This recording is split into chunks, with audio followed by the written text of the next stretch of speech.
So I'll begin. Jessica Brown. I'm present. I am in a room by myself, and I am using social distance protocol to call in remotely. Paula Johnson.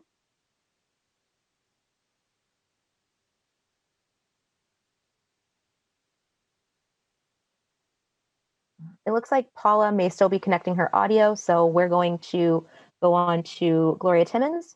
Here, I'm in the room by myself, practicing social distancing. We have also in a present is our alternate, Jennifer Bishop. Jennifer? Hi, I'm here. I'm in my house with my children, and I'm practicing social distancing.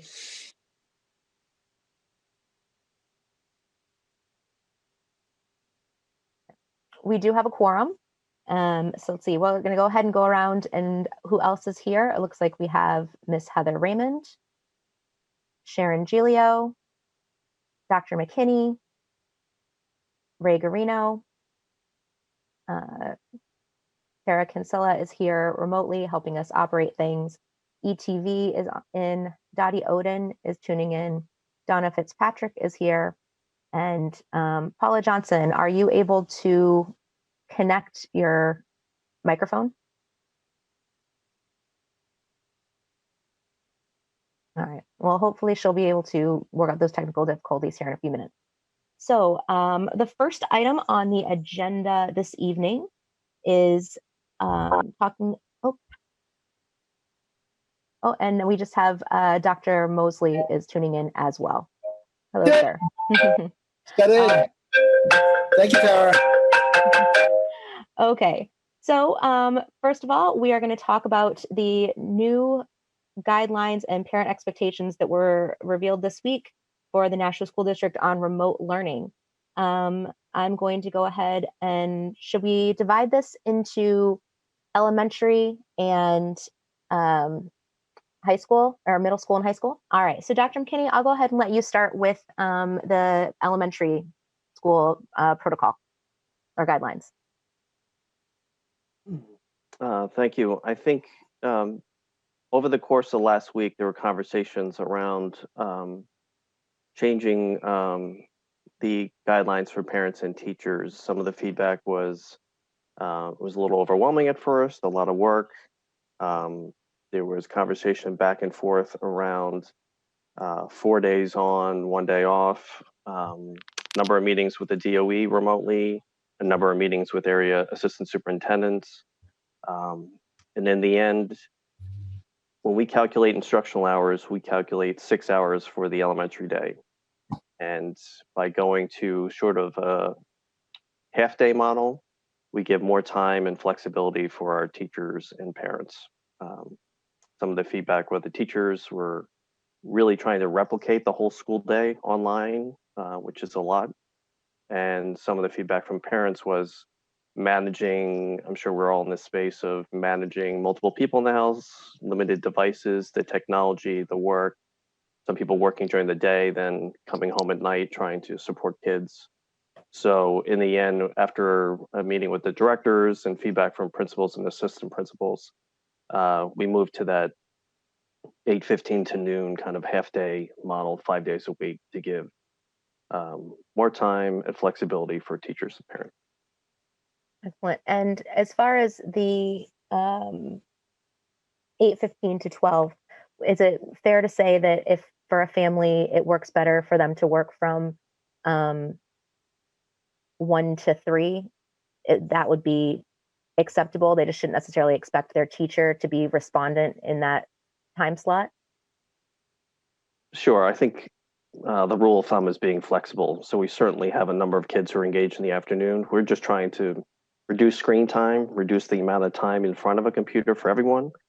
We certainly have cases where older siblings are babysitting while other kids, their parents are working. So we make accommodations just like we do in the regular ed classroom.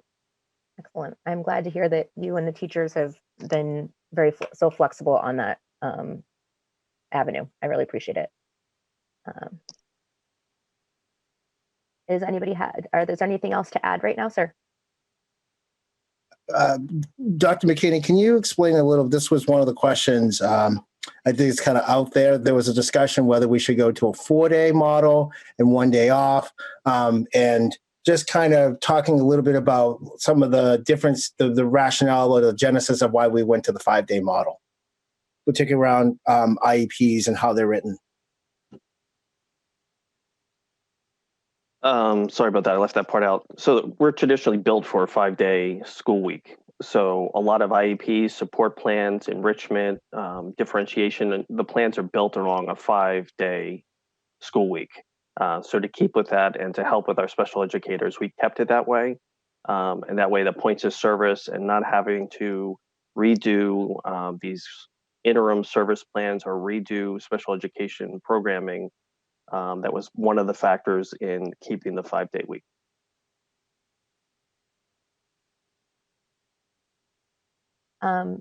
Yes, Miss Raymond.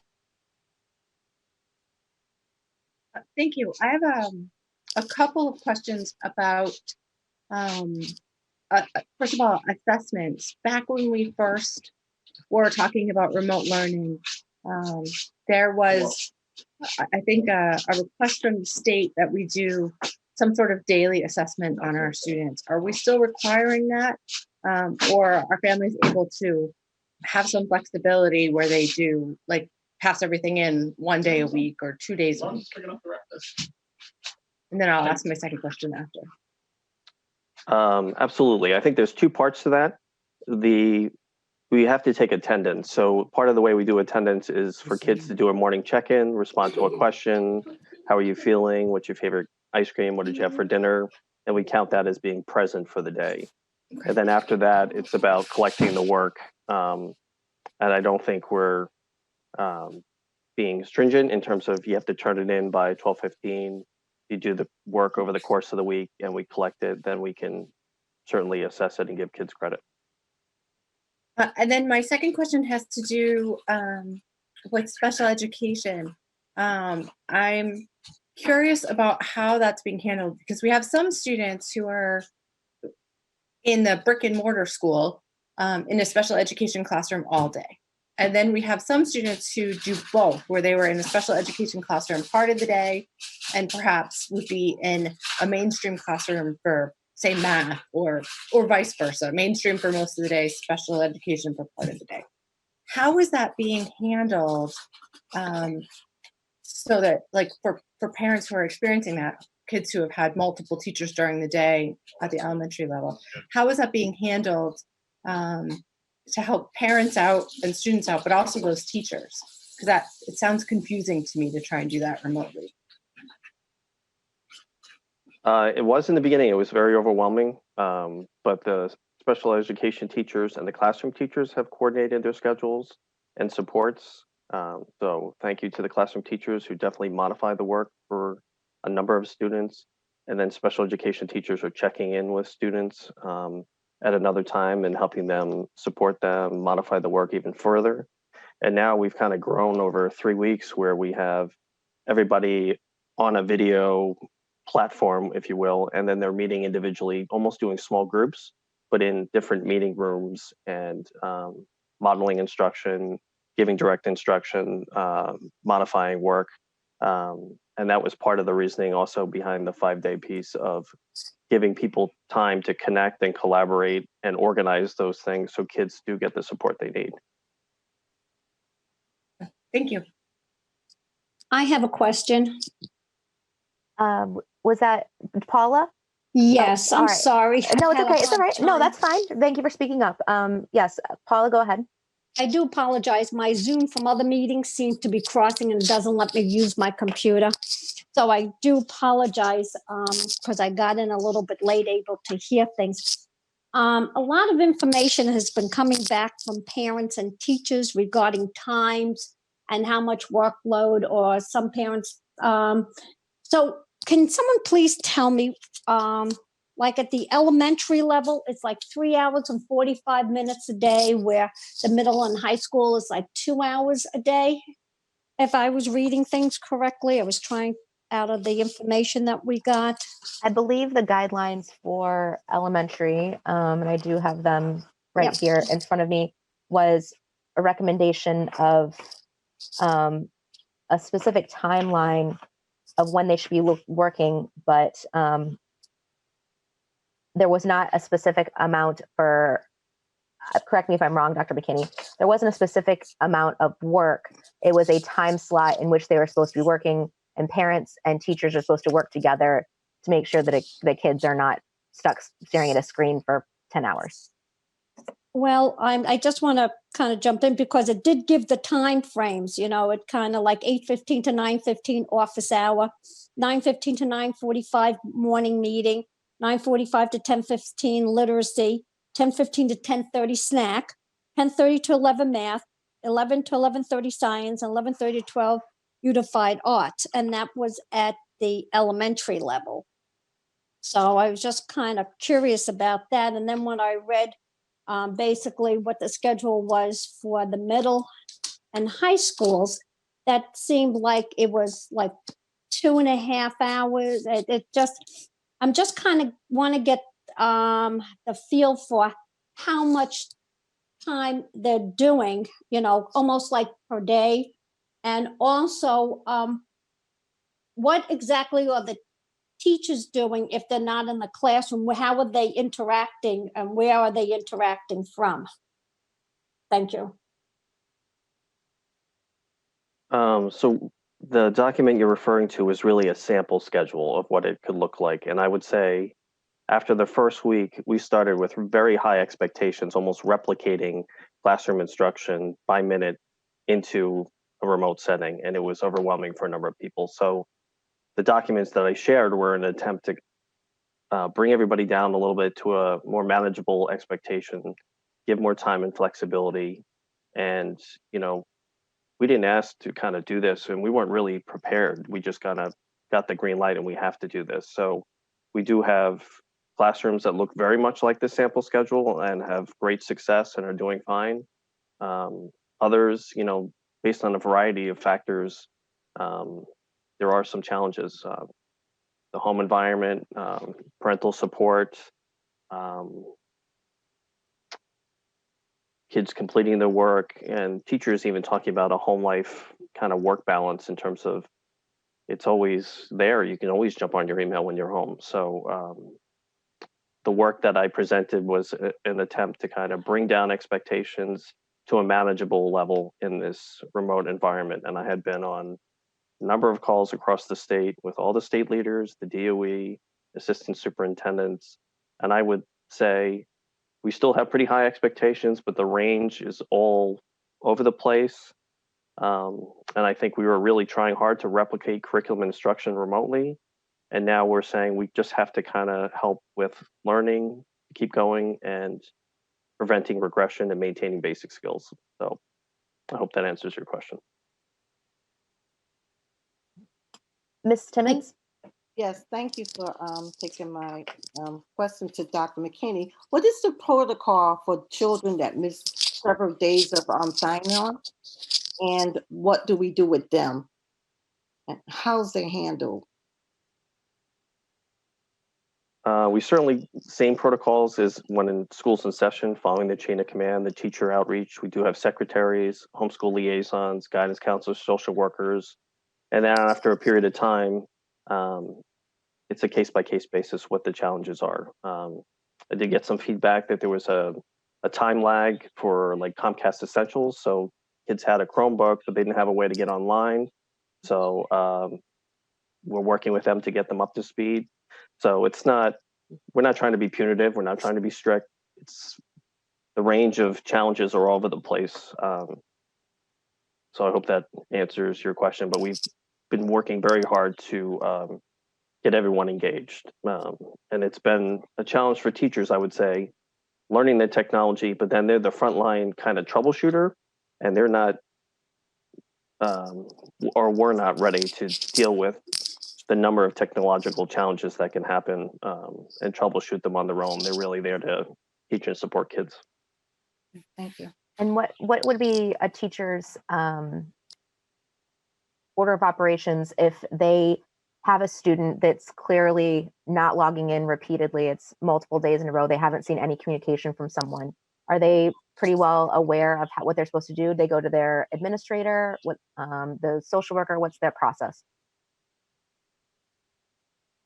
Absolutely. If a student has been absent for a period of time, they would definitely contact their building principal, mark them absent, use all our outreach efforts, and then let's see what we can do to help and support students. I mean, we've delivered materials and left them on a doorstep and then returned to the car and verify kids have what they need and moved away. So our EL teachers have been amazing in terms of translating, communicating. That's been a lot of their work on top of, parents are a number facing financial challenges and just saying, I know I have to do the work with my son, but I've got other priorities right now. So we make accommodations for that. Thank you. Does anyone have any more questions on the sample schedule for the elementary schools? Miss Raymond?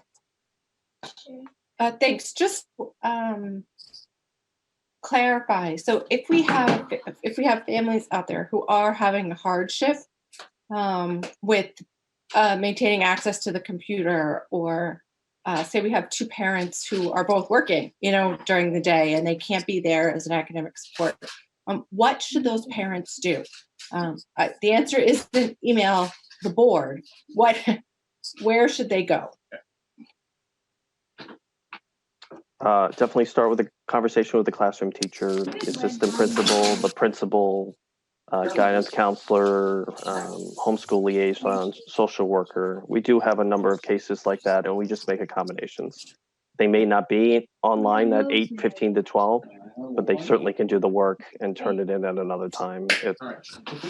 And some of our attendance, we've been rectifying over, 2 or 3 days. Okay. All right. And those numbers for the principals, again, are on the website? First thing we're gonna do is salt. Teachers too, or just principals? Just the principals, the building administrators. Okay, great. Thank you.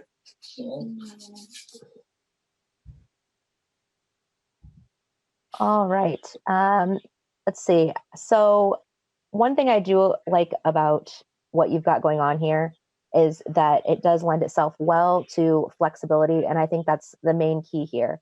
And I want to remind families that if you also feel like your child is not getting enough work, because kids work at different rates, if there is, some kids, it might take them 10 minutes to finish a math worksheet. Some, it might take them 40. If your kid is done every day by 9:15, it's okay to reach out to your teacher and say, hey, can we have something else to do? So that's okay. And I bet some of the teachers will be thrilled by that. Some of them won't. And they probably are shooting me daggers right this minute. Miss Raymond, do you have another comment? I'm sorry.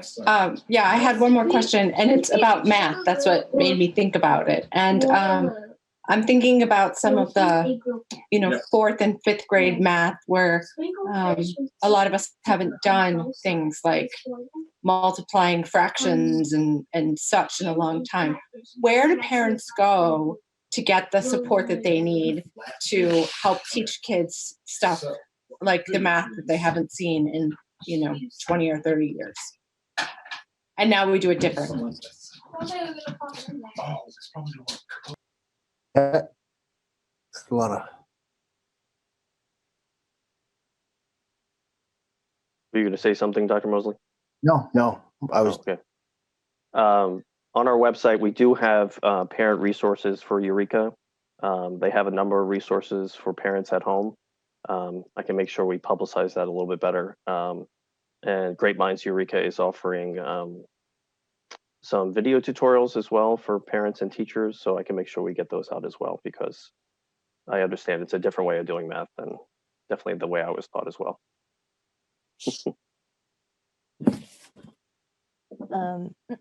All right, thank you. And I will say, this is not defending necessarily the Eureka curriculum program. This is just a reminder to parents that it does look different than what we did, but that program builds on itself. So once it gets to like the middle school and high school level, the overall number sense for kids is stronger than otherwise. So that's one of the reasons the district goes with that particular curriculum model, and it is pretty good in the long term. So let's see, we're going to move on. I'm going to move this over to Ms. Fitzpatrick. And can you tell us about your methodology on the guidelines and parent expectations for the middle and high school? Yeah, middle school in particular, because the students have 7 periods a day, we were getting a lot of feedback from parents that it was substantially more work than the kids could manage. And so the way we broke it down was that classes, they would only give a certain amount of classwork per week per class, but it adds up to more than whatever the 2 hours or what Paula had said. In addition, quite a few middle school teams are working interdisciplinary, so they are giving assignments that will cover more than one subject area. And so also that was the amount, the minimum. If you read the document, it says minimum amount. So if teachers have students that are more advanced or looking for additional work, then they should be giving those students work. But this was sort of a minimum requirement, and then people could move from there if they were getting feedback from parents that it wasn't enough. In terms of high school, again, that was minimum requirements. I have had communication with high school teachers, in particular, advanced placement teachers in some of the high honors classes, asking if that was the only thing they could do. And I said, no, by all means, you would expect advanced placement students to be doing more work and wanting more work. So the high school teachers are adjusting to it based on the students that they have in front of them. So some of the more advanced classes will be getting more. That was a minimum requirement that was put out. But the teachers and the parents at middle school in particular were overwhelmed with the amount of work that they were trying to accomplish. And a lot of what Dr. McKinney said holds true for middle school too, in terms of how we're supporting kids, how special education is being integrated into the programming. And that also means that those special education teachers that have what we would call pull-out classes during the school day have created their own Google Classrooms to do those small groups and specialized instruction for those students.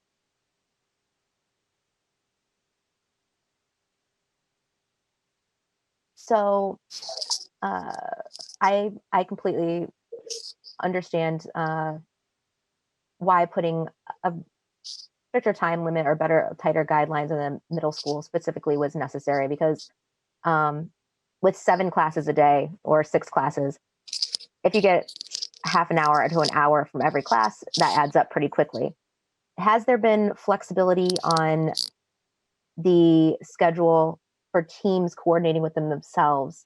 And have you reached out to the middle school teams for advice on what they recommend for a daily schedule? The schedule that we came up with was based on feedback I got from the coaches who are working closely with the teams, and also the principals for the feedback that they had gotten. So I didn't directly talk to the teams, but my coaches did, and I took the feedback from them based on what the teachers and PLC said. Mr. Garino? Thank you, Madam Chair. One of the questions I had from some parents was about consistency regarding times where high school kids have to can be with their teachers. I'm not exactly sure. My daughter's actually at South, and I think some of the requirements are that she, at some point in the day, touches base with the teachers. But so with some other parents that just asked me if there was like a time of day where teachers were available. Maybe it's already instituted, I'm not sure. Where teachers are available when the kids need to talk to them. Yes, all teachers have office hours and they're posted for the students. One of the things that people were concerned about is that, generally speaking, because of the age of the student, high school students tend to work later in the evening. And that's fine. If they have a question about the work, they can touch base with that teacher in the afternoon and then begin their work in the evening. We're showing, as Dr. McKinney said, we're showing flexibility around when students complete the work, if they have questions and they need to speak to the teacher and reach out to the teacher. It's a different learning environment. And again, we want kids to be able to continue to build skills, but we also want to be cognizant of our current situation and not overwhelm people. So, but the teachers are available every day during office hours for students to connect with them directly. Thank you. You're welcome. Dr. Moseley? You're on mute. To Mr. Garino's point, there are inconsistencies, and we have to acknowledge that. We have teachers that sometimes have daily check-ins. Some teachers just at the end of the week to check in. There are some. You're absolutely correct, and those parents are. When we talk about engagement, some of our teachers hold classes and office hours virtually. Some of them do it remotely. They use a Google thread board to just have kids check in through like an activator, or we call it an anchoring activity. So we do acknowledge that. I think it was Ms. Brown that asked the question, have we talked to the teams and reached out to them? And I'd like to say, I say the collective we. I know Donna mentioned the coaches, but I also want you to know that part of the rollout of the schedule is also with some feedback we got from, I'd say, the union leadership as well. So on Sunday, I met with a union quite some time. We have weekly meetings as well, just not to talk union stuff, but also to gauge and engage. And so part of it is really looking at it in a different way, where because we're virtually, we have to look at time management for them, but also for the kids too. So we have talked to union leadership. We certainly, I have another meeting with them at the end of the week here to say, how's it going? And I just wanted the curriculum committee and the majority of the board here to know that we may make some changes and tweak it based on some of the feedback we get.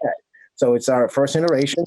It's organic, and we're certainly, encouraging and eager to get that feedback. So it's always a fluid conversation, given the backdrop of what's going on here. But I want to acknowledge Mr. Garino's point, and to that parent, there are inconsistencies. We're trying to get consistent more, but it's also, a math test, an AP math test at the high school is very, very different than a French test that some kids just have to do a recording of themselves and then submit it. So all of these things are fluctuating and working online. So thank you for that question. It was a good question. Thank you, Dr. Moseley.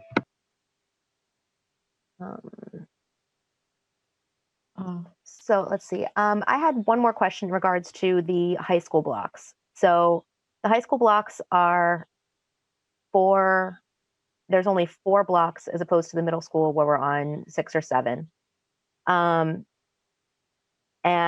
in those cases, some of those students might have like a work study or something else like that going on. Are there any ways that we can engage those kids I know probably the AP classes, I'm sure they're getting that extra work, but kids that might be done in just a very, very brief amount of time, do we think that we're doing our due diligence to educate those kids and keep them engaged, or at least maintaining until next fall?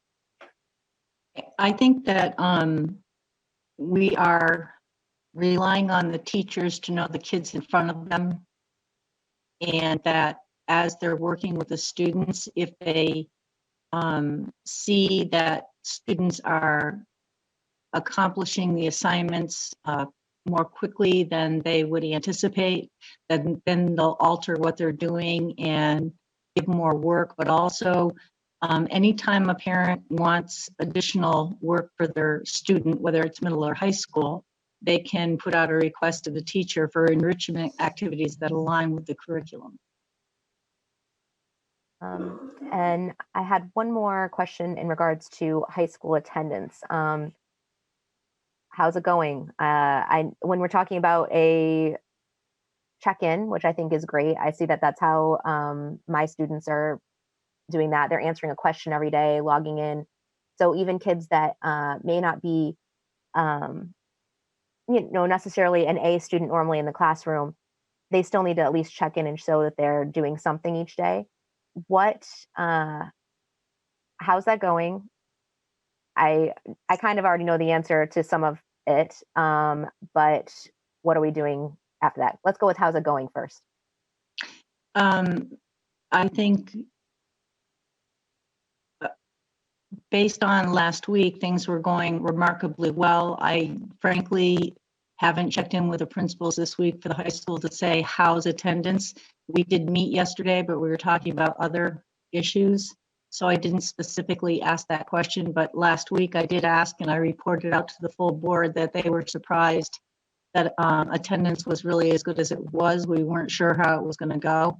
I can find out the answer to that for you, but they are doing check-ins with students. They're all supposed to be taking attendance, block 1.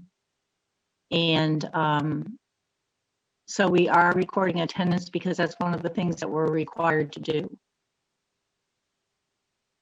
And obviously, working with a high school student is different than working with an elementary family, because Yes. they generally, just in their lifestyle, are going to have more freedom because of their age. What do we do? Are we doing anything different at the high school level to reach out to students who are not engaging? We have the same protocols in place, K through 12, and that is the teacher tries to reach out to the student. If they do not get a response from the student, they reach out to the principal, and then the principal has either social workers, guidance counselors, or other people in those positions reach out to those students to see if we can get them engaged. Jessica, it's Dottie. Oh, yes. I'm sorry, were you done? Oh, okay. Yes, go ahead, Ms. Oden. Okay, thank you. I have a question for Dr. Moseley. How involved are our head teachers in determining what would be best for the daily schedule, what's best for the time? They are closest to the classroom teacher, and the classroom teachers are on the front line. So I'd like to know how you're involving and where you're involving the head teachers in this. I know you spoke about Adam and the union, but I'd like to make sure that we incorporate the head teachers into some of the decision making and some of the feedback you're getting. I can speak to that. The high school principals are having weekly head teacher meetings, and the head teachers are, some of the feedback we had gotten around trying to maintain the rigor and the pace that we were doing. And so every week they meet, and then I meet with the principals and I get feedback from them based on their head teacher meetings. At that, Dottie, I'm not involved in like the everyday meetings of the head teachers. In that respect, I would defer and have those at the building levels through the principals.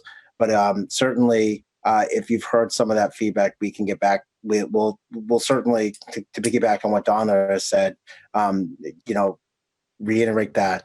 I couldn't imagine that they're not involved to some extent, but certainly we're trying.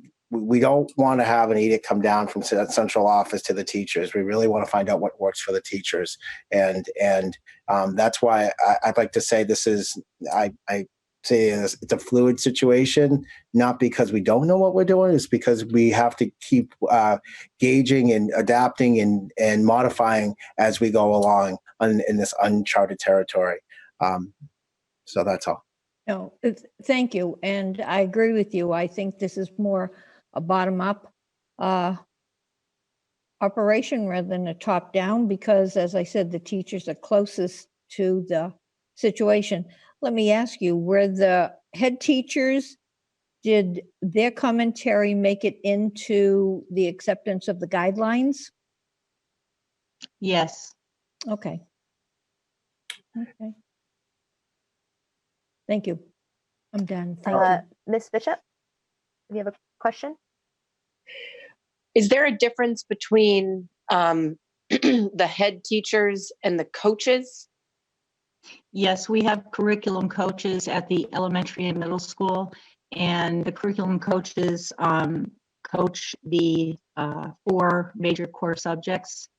And at the high school, the head teachers are in charge of their specific departments. So each high school has a head teacher in English, math, social studies, science, world language, the counselors, which is the director. And also the assistant principals are part of that meeting, as well as CTE and Unified Arts. Can I just, Yes. Go ahead, Dr. Moseley. back to Dottie's point, I think the question was, were the head teachers, were their feedback incorporated into this new schedule? And Donna responded yes. And the only thing that I would say that I don't want to speak for the building principal, and I will trust Donna on what she said is yes. I also want to say sometimes I'm not sure if we had 100% consensus either. We have diversity within all of our schools, and certainly we value that. So, certainly I just sometimes watching this, and well, I didn't agree with that, and we just want to be careful to say that. I'll defer to the building principals in terms of whether there was consensus or not. I think it's fair to say district-wide there was a need for some type of modification in the schedule for our kids. Could I respond? Yes, go ahead, Ms. Yeah, Oden. okay. Thank you, Dr. Moseley, and I agree with you. You're not always going to get, or usually you're not going to get 100% consensus. But what I really want to know if the head teachers were involved in the discussion of the guidelines themselves, not just the length of the day, but the guidelines. I'm looking at Don. I'll defer to Donna. I know. Yeah, I'm sorry, my camera is disabled and I'm trying to get it fixed. I know that the principals met with the head teachers. As far as the document that was developed, it was developed with the principals and myself. And I know that they incorporated the feedback from the head teachers, but they were not in conversation with me. They were in conversation with the principals, and then the principals worked with me. Okay, thank you. Yeah. Yes, Ms. Raymond. Thanks. I have a few questions, and they're kind of all over the place. So the first that I have, regarding the guidelines, as I was reading through, I'm confused about the time, suggested time amounts that are in there. Because it says like 2 or 3 hours. Is that work time per class, or is that screen time? So I guess my question is, if a teacher has a Zoom meeting with their class and presents a new topic in the Zoom meeting and explains how it's done, is that it for the day, or can then they like assign a worksheet related to the topic they just introduced? I'm thinking especially like in math. So if it's a 45-minute lesson on how to do it, then like, is that it? Have they used up their time? If there's a 45-minute lesson on how to do it, then they can assign work that goes with it. But they can't then again the next day have another 45-minute lesson that then has an assignment that goes with it. So the 2.5 to 3 hours is screen time. Okay. So there could be offline work in addition to the screen time, readings and whatnot. Yes. So it's similar to me to like a college, almost online classes at college. Thank you for asking that question, Ms. Raymond. That's actually really excellent clarification. Yeah. So I was very confused, but I don't have a high schooler, so my frame of reference isn't there yet. The other question I had, two actually, have we had any information back from the AP boards? I forget who does it. For the AP tests. College board, yes. Do you want me to do that now, or is that further in the agenda, or? Oh, I don't know. If I'm skipping ahead, I'll wait. I Do you think that falls under grading? Does their AP test count towards their AP grade? Actually, they're separate. The AP test is Okay. just the score they get on the AP test, depending on the college or university, they accept it as college credit. Mhm. So depending on the score that students get on that test, but actually the AP class is a separate grade. All right. But to answer you quickly, advanced placement exams are going to take place online this year. Okay. Oh, And SATs have been postponed. The commissioner and governor are looking at setting up SATs in the fall for students that are going to need SAT scores for college entrance. But overall, PSATs and SATs have been, for all intents and purposes, canceled. AP testing is happening online, and there's a long document that I sent to Stacy for parents that's posted on the Parent COVID-19 site that explains it. But one of the concerns people had was security, and apparently the College Board has lots of security in places, so it's hard to, for lack of a better word, cheat on the test. okay, good, excellent. And then the last question I had was around, again, the special ed delivery. And I realized that we may not have the answer right now, but I'm curious about how the special education teachers, like what their new requirements are, because, and maybe I have a misunderstanding, but I remember from when I worked at DCYF working closely with some of them, and they teach their own classes, but they also case manage students. So are they providing case management for students in other regular ed classes in addition to teaching their own full In addition coursework? to having, and Okay. in addition, having IEP meetings. I think that we all owe a debt of gratitude of all of our special education teachers throughout the district, because the guidelines for them and the expectations for them have not changed from the Department of Education. So they are working very, very hard. Yeah, that's a lot. It's a lot when you're at home and you have to schedule all of these things. Yes. So perhaps a future conversation could be about how that's going and if they need help. I don't know. I don't know how to help them. I haven't gotten that far in my thinking, but it occurred to me when I was thinking about the elementary special ed, how much of a challenge it would be at the high school level. So. Thank you, Ms. Raymond. Ms. Bishop, did you have a question? I did, but like Heather, I think I might be jumping ahead. Ms. Fitzpatrick brought up the AP testing and SATs, and again, if I'm going ahead, just stop me. Was wondering if there's any direction given to us, not from our own government, but from bigger governments, if the college application process is going to be affected by this, by the status and rank, by us being at home and having different expectations in regards to kids and what they're submitting. But like, are we getting any direction in regards to what the long-term process is going to look like for our juniors and seniors? Well, I can't, as far as AP exams go, it's a nationwide test. And so all students across the country will be doing the test online. So in that way, it is a level playing field. Okay. Okay. As far as SATs go, that is what our state uses as a measure of student success. And the reason they want to try to schedule it in the fall is because then that is soon enough for students that are going to be applying to colleges. And then we would be back within our cycle after that. All right. And I think, my guess, Ms. Bishop, are you going to have further questions on grading and assessments when we get to that item agenda? The agenda on the item, item on the agenda. The item agenda? Yes. All right. So does anyone have any more questions for Ms. Fitzpatrick regarding the parent expectations and guidelines comments? Or should we move on? All right. Thank you very much. I'm sorry. No, sorry. Go ahead, Dottie.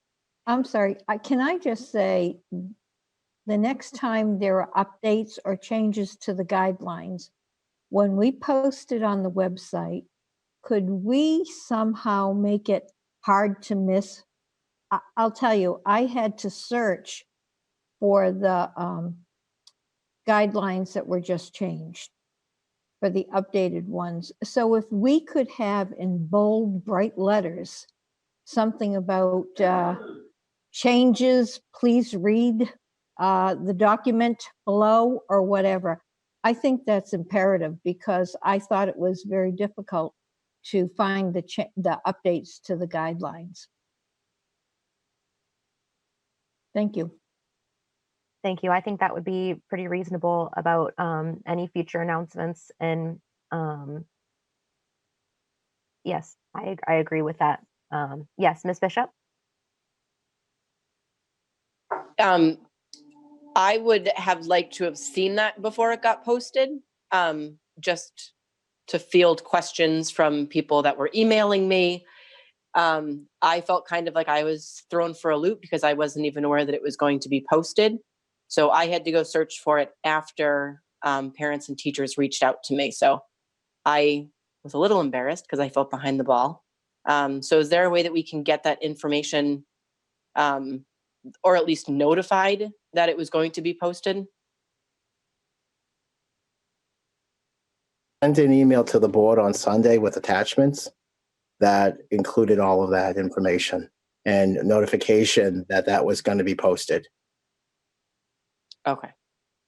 I must have missed that amongst all of the other emails. It's part of the environment, and part of that is that I did not, in fact, want to have any of you to be surprised. And it was a pretty long email too, so I apologize. I don't like sending emails like that, but on those attachments were what I would say the first iteration of them, and then as we posted them, we made some minor changes, but not like I think it was like just a couple of words here and there, but they were certainly part of the email that I sent out on Sunday. Okay, thank you. Sorry. No problem. I missed it. All right. Okay. Thank you very much, Ms. Bishop. And I would agree, earlier notification is always better, just so we can get our ducks in a row and ourselves organized and educated ourselves. But I appreciate all the work, extra weekend hours people are putting in. Obviously, there's been a significant amount of thought going into these documents, and I appreciate all those hours. So let's move on to, let's see, remote learning school week. We kind of had talked about that. Dr. McKinney touched on that during his presentation of the remote learning guidelines. If you want to give the abridged version, we had talked, that was in discussion of moving from some of the smaller school districts in the area are going with a 4-day school week as opposed to a 5-day. I think based on our number of hours and our state guidelines, our attendance policies, that was the reason in favor of keeping a 5-day school week. Dr. McKinney, I'll let you circle back to that and you can correct anything I said that was mistaken. I guess to summarize it, it would be time and flexibility. We're scheduled for a 5-day school week, which makes service delivery for special education, ELL, enrichment, support a little easier. And in the end, when we do our calculations for instructional hours, we exceed the state minimum. So we can afford to have a half-day model, which gives more time and support for parents, teachers, and all the traditional things that we do during the school year, we're still doing, but we're trying to do them remotely, which does take a little more time, some training. So we are going through our process of evaluating our faculty, looking ahead to hiring, classroom placements for students, scheduling. All of those things still take up a chunk of time. So this, I think, allows us the flexibility to still move ahead with a lot of important things that have to get done. Would anyone like to speak to this or ask any questions on that subject on the school week? All right. Thank you very much. I appreciate that explanation. All right, so next, let's talk about the grading for the third trimester or fourth quarter, depending on whether you're at elementary school or high school level. Will it proceed as planned? Let's start with you, Dr. McKinney. What's the current plan that the district is presenting? At the elementary level, it'll look more like our progress report, more comments around how kids are doing with engagement in remote learning, work completion, the demands for a classroom teacher to move forward with new learning and document all the grade level standards and all the subject areas, I think was asking a lot. That would be very challenging for them. So a lot of what I heard from other districts, what they're doing along the lines of a pass-fail type model is doing more comments and feedback. And there are a lot of success stories kids have really taken to more independence, ownership. Kids who are struggling in the classroom environment are blossoming in the remote environment. So we want to be able to capture that and report that with parents. The related to that, I would say ask. So that is in the works of kind of a modified report card system, but that's not, obviously we're not quite there with the model yet. Something in between the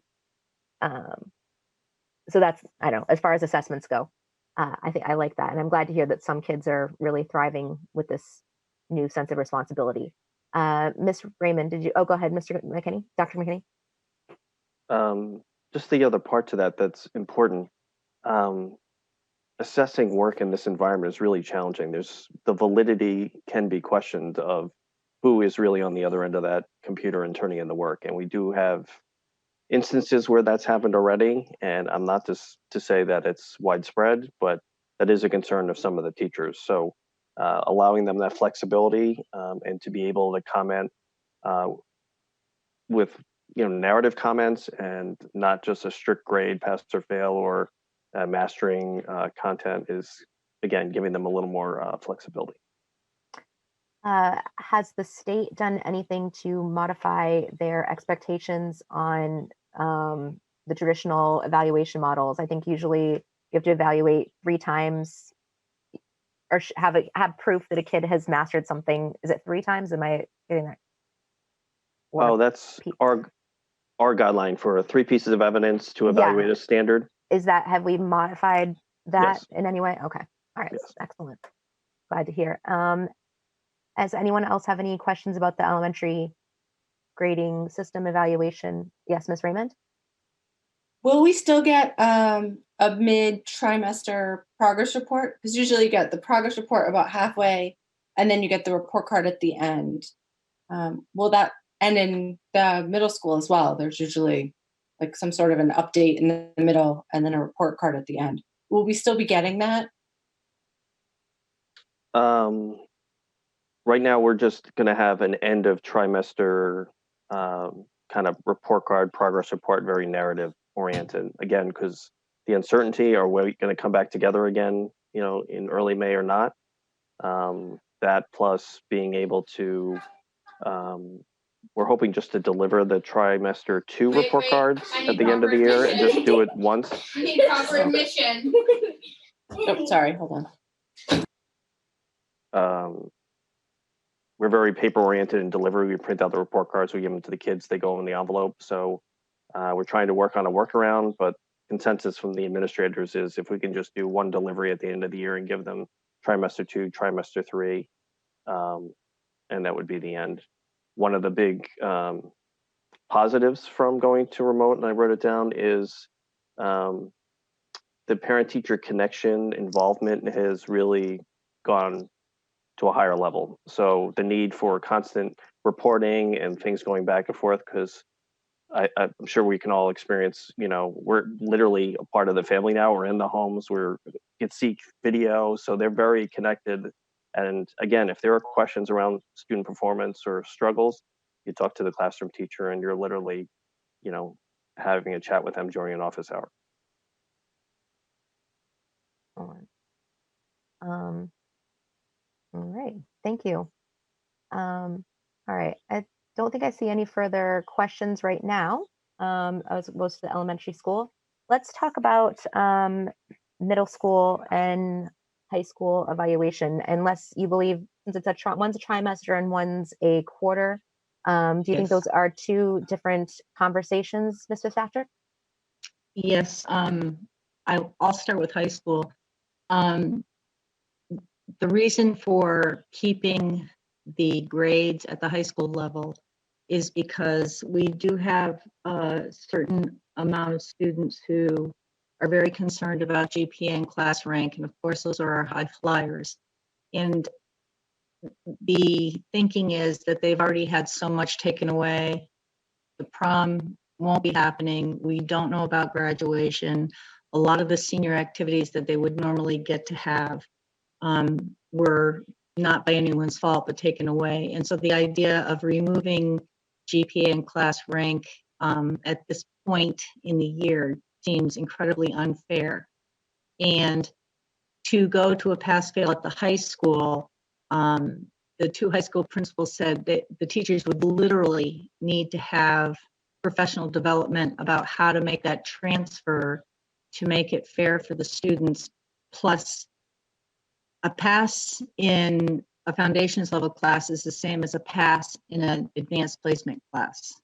And so in talking to the principals, they just felt that it was not reasonable to go to pass fail at the high school. So, if you were to change all the classes, and I could be wrong about this, right now, based on their GPA, could they calculate the GPA based on their first 3 quarters GPA for those students, and then the fourth quarter be pass fail, or will the system not work that way? It's not that the system won't work that way. It's just that the top 5 or 6 kids literally come down to the 11th hour. They are separated by thousands of points, like 0.001. And I mean, it's not that we couldn't do it. I'm just not sure that the district and the board would be ready for the pushback yet. I would love to have some more information from teachers, and I'd be curious to know if students that were at that foundations level would be more likely to engage in some level of activity if they knew that they weren't competing just to get didn't have to get a C. They just need to meet the minimum expectations, which if you knew my own kids, you know that that's not usually what I find acceptable. But we are in a very unique circumstance, and I'm entirely empathetic to the top 5, 10, 20 kids that have been working their entire school career for this. But I think it may be worth a conversation to make sure that we are meeting the needs of the whole district, and consider that as a possible option to take some of the pressure off kids who maybe are even in that middle zone, who they're always kind of getting lost. I think we shouldn't necessarily take a pass fail option off the table just yet. And I think it also has to do with whether we end up getting back to school in May or not. If we have another 2 months in school, then it entirely makes sense to go ahead and give traditional grades. If we have no more school, there may be some modification. Would you be amiable to that? Yeah, I will reach out to my principals and talk to them about that piece of it, and whether kids that are, the foundations and extensions, if they think that would make them engage more. The third quarter, because we made alterations because of the week off, the third quarter ends April 17th. So the fourth quarter starts April 20th. in terms of middle school, the second trimester just closed, which was extended a little bit. And the third trimester started Monday. In terms of middle school, a survey was sent out by the principals in terms of if they wanted to go to pass fail. And I shared that document today with Dr. Moseley, but I can tell you the results that Elm Street had 81 responses out of 99 teachers, and 74.1% were in favor and 25.9% were against, and that is to go to a pass fail. Fairgrounds had 39 responses out of 57. 54 were in favor of going to pass fail and 46% were against.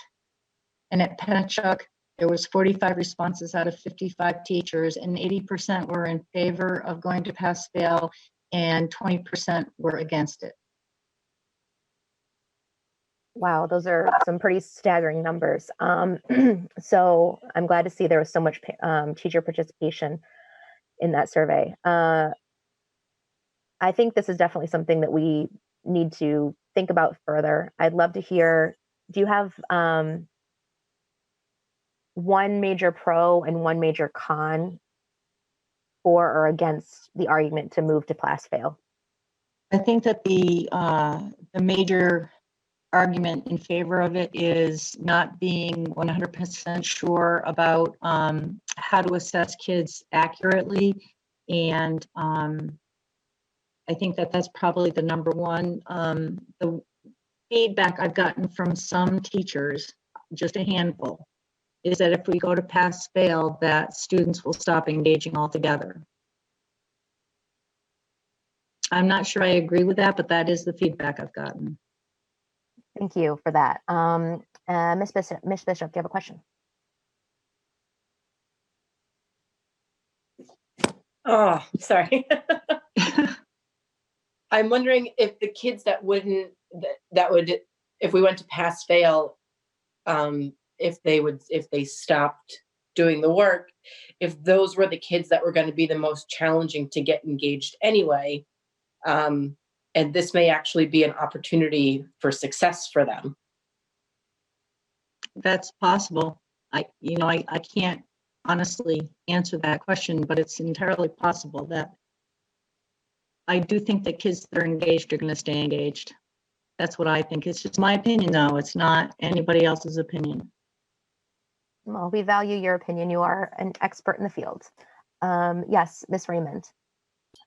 Thank you. So I'm wondering if there is perhaps a compromise between a traditional grading system and simply just a pass-fail system. So is there a way to do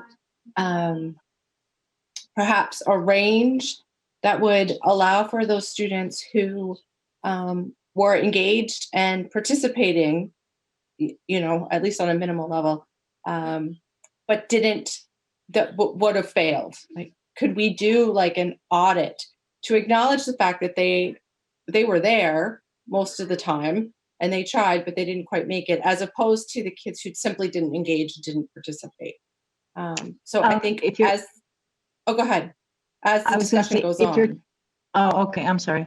If you're talking about middle school specifically, if a kid is engaged and trying, they're not going to fail. Okay.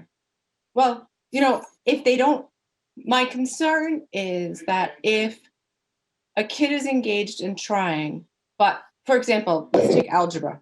If you're engaged in trying, but you haven't mastered algebra sufficiently to be able to handle algebra 2, you know what I mean? Does it make sense to have the same pass grade as a student who maybe would have gotten like an 80% of understanding it? So, you know what I mean? So I'd like to see that teased out a little bit more. Yeah, but I can tell you in middle school, in terms of the algebra class, if that's the one that you're speaking about, it's just a hypothetical. Yeah. Okay. Well, as an example, in that class, it also is teacher recommendation. So the teachers can recommend a student based on their proficiency, but also their work ethic. And if the teacher feels like, you know what, go ahead and put them in Algebra 2, I think that they can do it. And of course, parents have to agree. But if a student doesn't master Algebra 1 now, then there is Algebra AB. It's a little different at high school that they can take.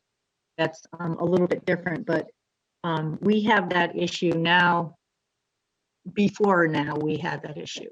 Right. So I guess the question is, does that hold true in high school as well? So if we have students who are participating but not demonstrating mastery of a subject or competency for the subject, who we don't particularly want to give them a failing grade, but we don't think that they're ready for the next one, is there like a compromise middle of the road? I'm calling it audit, but I don't know what you would call it, to acknowledge the work that they put in, but maybe they're not ready for the next one. It's just right. I think that would, Something as we I would argue that that would fall under the category of fail, because you still can do your very best and still not meet the expectations for the next level. But I think that's maybe a more detailed question as we move along to Right. whether the audit pass fail option is even on the table, based on the remainder of the school schedule. And at the high school schedule, students have the ability for competency recovery. So if there's 3 competencies and they have mastered 2 and there's still one they need to work on, they have the ability to recover that competency so that they can pass. Right. That's right. Thank you for reminding me. You're Ms. welcome. Brown?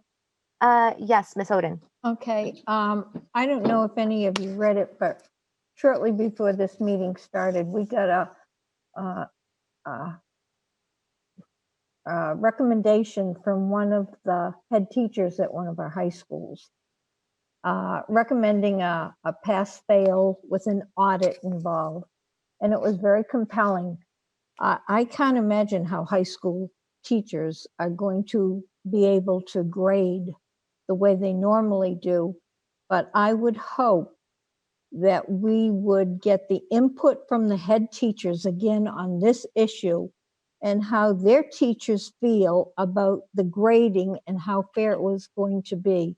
I think we need to ensure that we get the input from the teachers on the front lines that are involved in this remote learning and the grading through the head teachers. So hopefully we can do that. I think that's a fair way to do it with our teaching staff and for our students.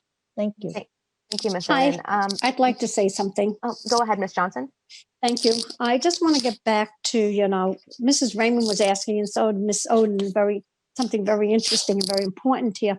And I think we really need to get this to us before the end of the year, because parents are going to want to know.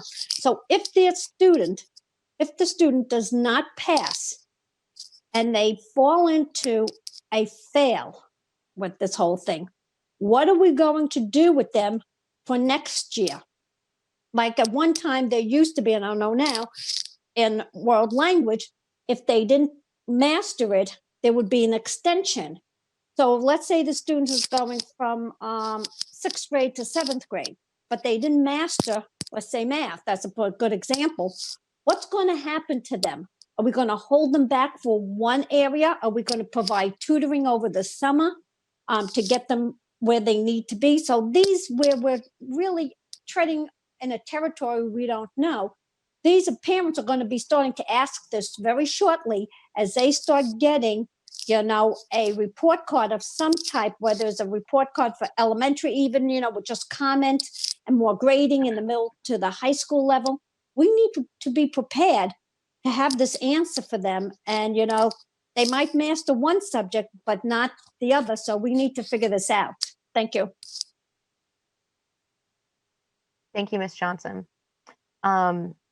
So, Ms. Fitzpatrick, has there been a survey distributed similar to the one at the middle school level, at the high school level? No, but I wrote it down as a note. It'll happen tomorrow. Excellent. Thank you very much. I would really like to get that information I agree that getting input from the teachers is important, as Ms. Oden said. And I think we do need to come up with a definitive plan.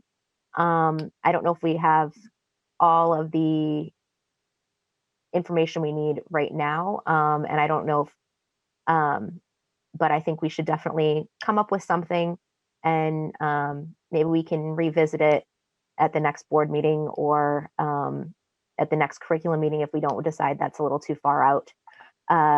Let's see. Does anyone have any further comment or question? If we know that we've got a survey from the high school teachers on the pass-fail audit option available, is there any other? Does that seem like the consensus is that that should be our next step?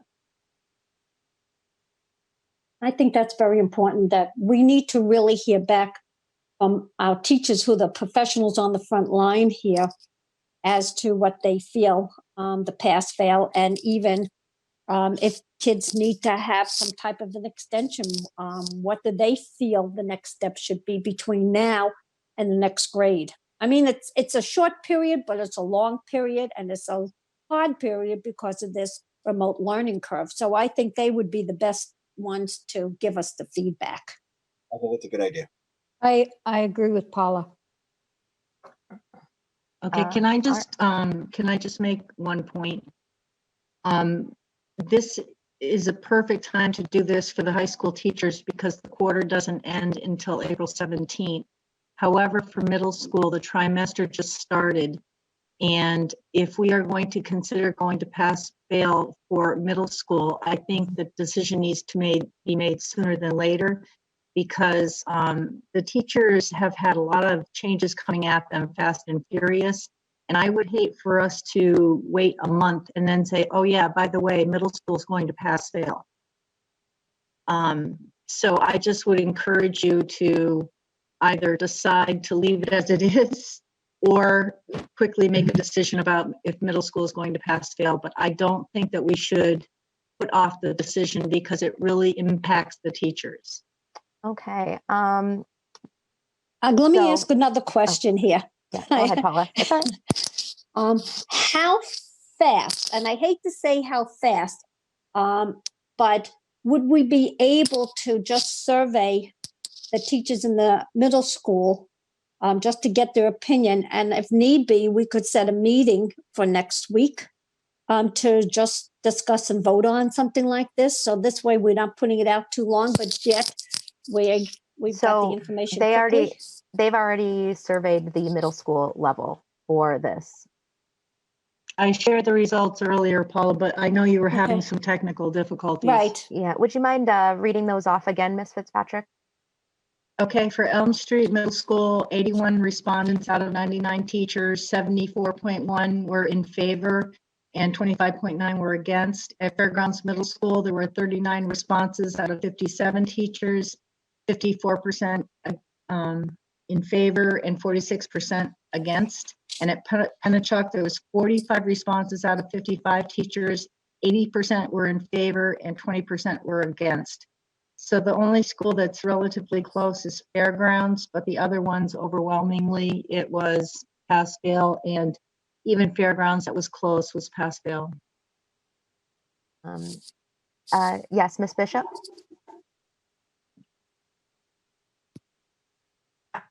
Sorry, I keep knocking this over. It sounds like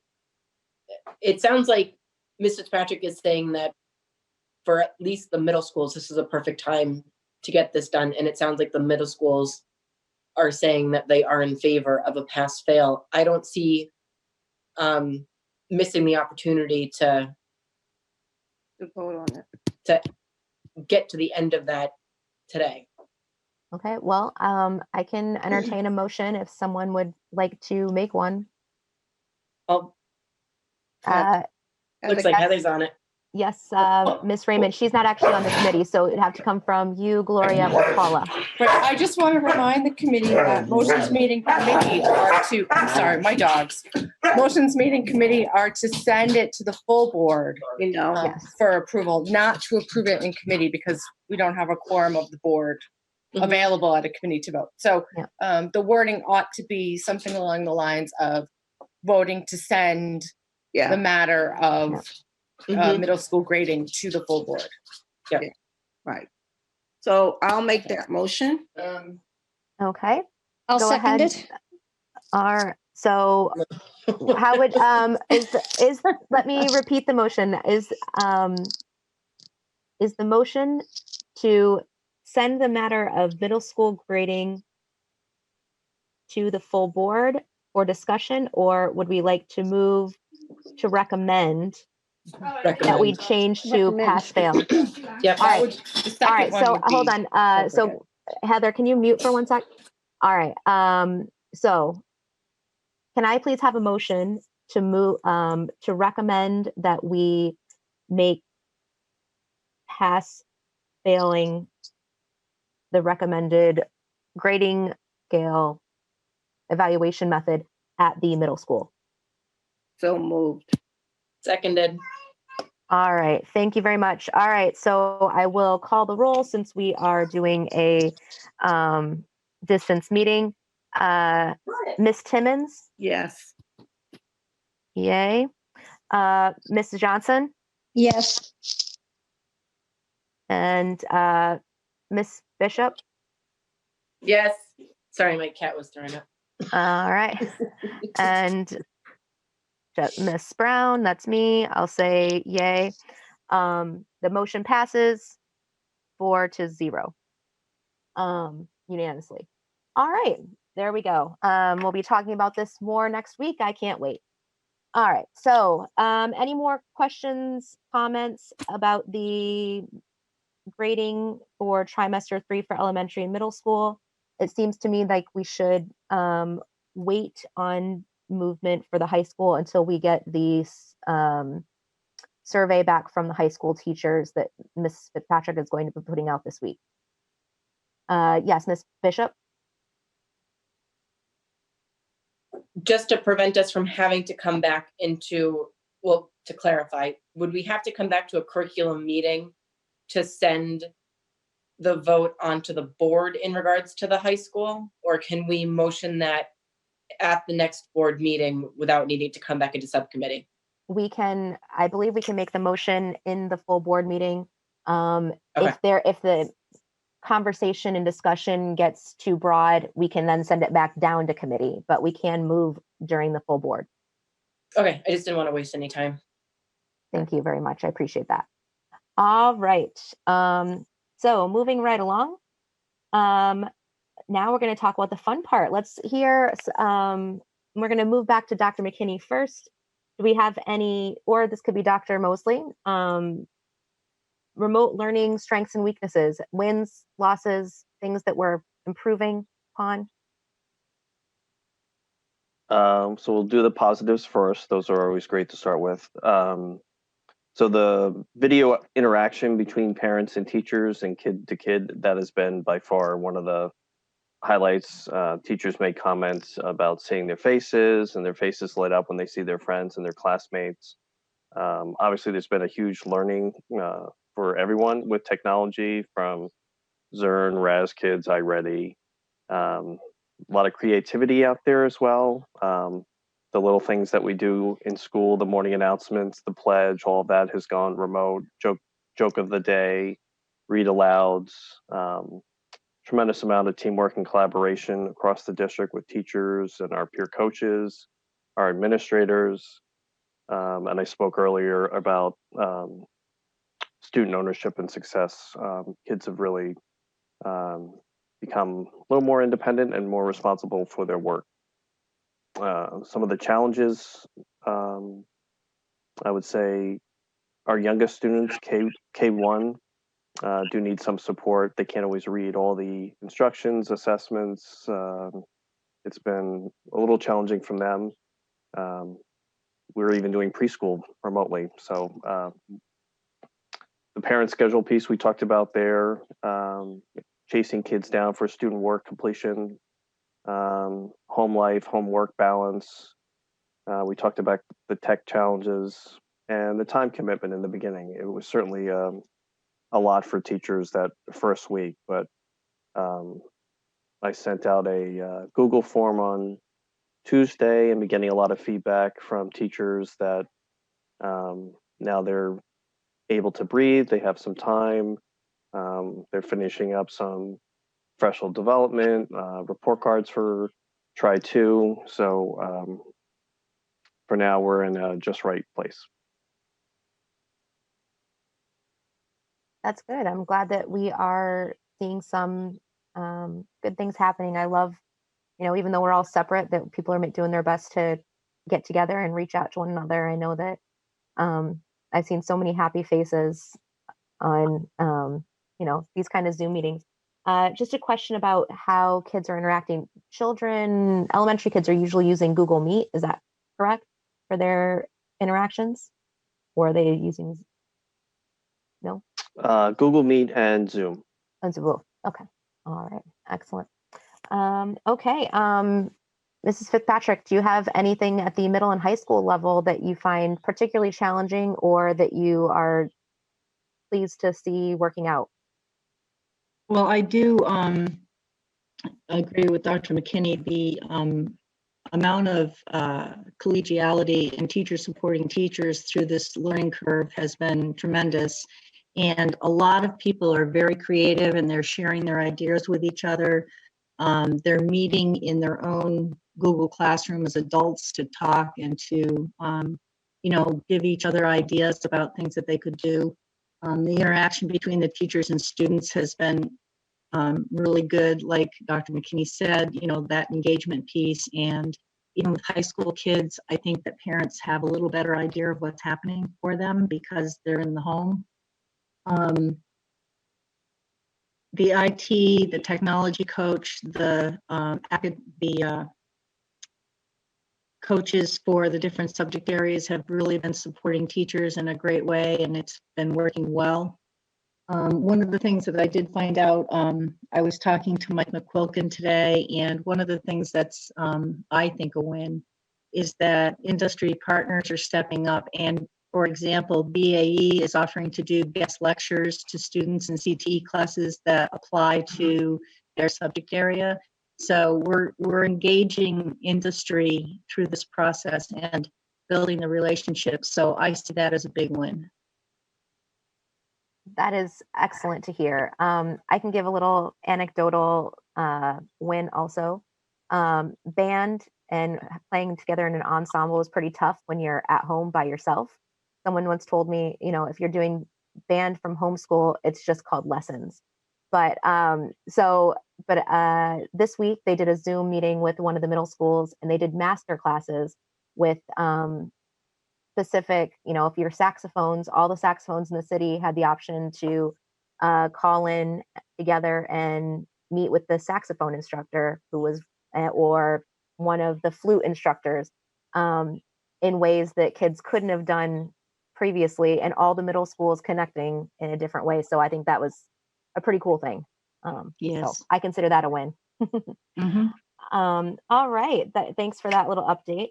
Now I want to take this an opportunity to reiterate how parents and teachers can reach out if they're finding struggles with the remote learning experience.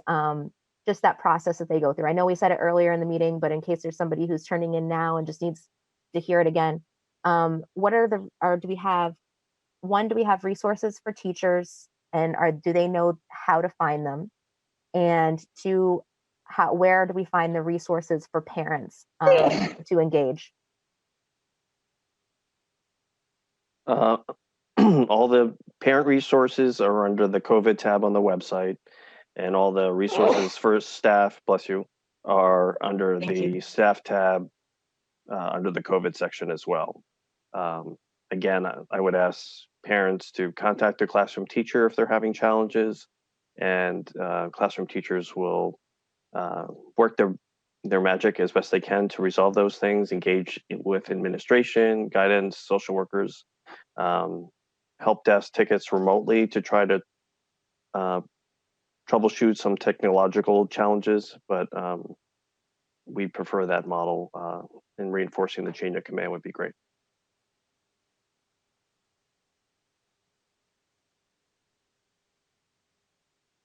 Yeah, Madam Jessica, you're muted. Chair, you're on mute. Thank you very much. All right. So, in just a little reiteration of the POPS policy, KE, the parent communication, POPPS. You guys want to? Does anybody want to say what that is?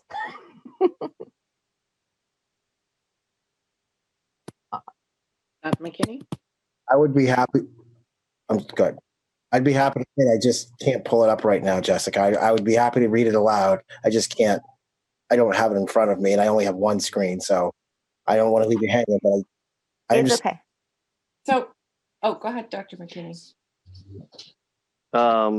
So that policy refers to public complaints or anything that needs to be resolved or best resolved at the local level, at the school level, directly with the parties involved. So we do try to ask that school issues, again, contact your teacher, your building principal. They know your kids, they know your families, they're in your neighborhood, and we can work to resolve those things. Certainly, if you're contacting district office, it takes us time to forward those concerns back to the school because we have to do some looking up and background information, things like that. So that policy basically refers to, keep it local.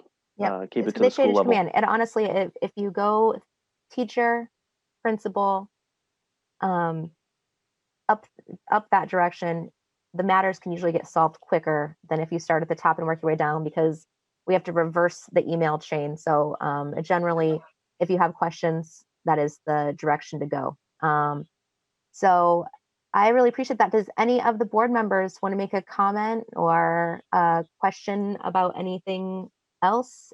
Anything to report that's great? Miss Giglio, go ahead. I know I haven't said anything tonight, but I sit and I'm constantly amazed watching what's happening with our teachers and our students. As a former educator, I can't imagine how difficult this has been, but it's heartwarming. And I just want to shout out to everybody that all of the hard work is deeply appreciated. Thank you. thank you. Thank you. And Mr. Garino, go ahead. Thank you. If the moderator can put on share screen, I have the policy. I can try to share it if people want to see it, but I can't do it because the share screen is not on. It's disabled. But you want to, if people want to see the policy. Oh, wait a minute. Oh, let me see if I can find it here. No, I'm disabled. Tara, is this your screen? Yep. Participant screen sharing has been disabled. Yeah, that was your screen, Tara. That was Tara's screen, right? That's right. I believe that policy is probably available on the district website if people want to look at it. Yeah, okay. And yeah, but thank you. I was just offering it anyway. I do appreciate that, Mr. Garino. All right. So I guess the meeting, clearly my tongue is getting a little tied. So I would entertain a motion to adjourn. So move. I'll second it. All right. Thank you, Ms. Timmons, seconded by Ms. Johnson. Let's see. Ms. Timmons. Yes. Ms. Bishop. Yes. Ms. Johnson. Yes. Ms. Brown says yes, and the motion passes. We are adjourned at 6:59 p.m. Thank you so much. Good job. Good night, everyone. Bye. Right. Good night.